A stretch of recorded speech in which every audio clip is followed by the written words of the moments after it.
जेव्हा ही फिल्म पहिल्यांदा आली, मला जे डिरेक्टर आमचे वॉसिम खान त्यांनी कॉन्टॅक्ट केला आणि त्यांनी सांगितलं की अंकिता आम्ही एक फिल्म करतो आहे, तर त्याच्यासाठी बस एवढंच सांगितलं, अंकिता आम्ही एक फिल्म करतो आहे, एक स्क्रिप्ट पाठवतो, तू बघ ऑडिशन पाठवू शकतीस का. कारण की मी पुण्यात होते तेव्हा आणि ते मुंबईत होते. म्हटलं ठीक आहे, मी सेल्फ टेस्ट करून पाठवते. जेव्हा मी पहिल्यांदा स्क्रिप्ट वाचली तिथं सांगितलं त्यांनी, डॉक्टर म्हटलं अरे वा वा चांगलं येतं की डॉक्टर आता कुठेतरी आपल्याला करायला ते स्वप्न जे असतं ते साकारायला मिळेल कुठेतरी आपल्याला.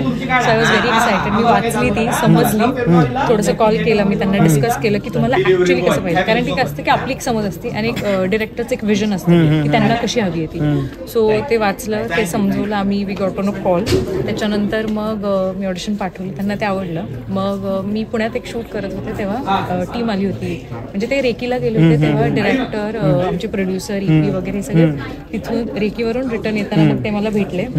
मग तेव्हा फायनल बोलणं झालं, मग लॉक झालं. अँड देन त्याच हाऊ शिकायला मिळालं. नेहमी करायची होती जी नाही करत आली आणि या फिल्ममुळे करायला मिळाली.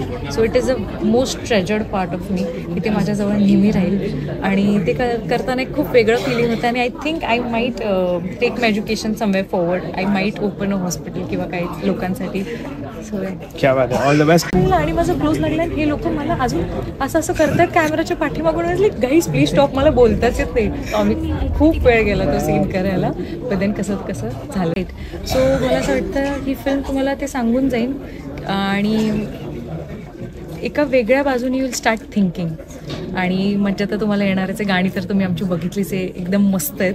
तर सिमिलर वेमध्ये आमचं फिल्म पण खूप भारी आहे. तर प्लीज तुम्ही 9 फेब्रुवारीला थिएटरमध्ये जा आणि बघा.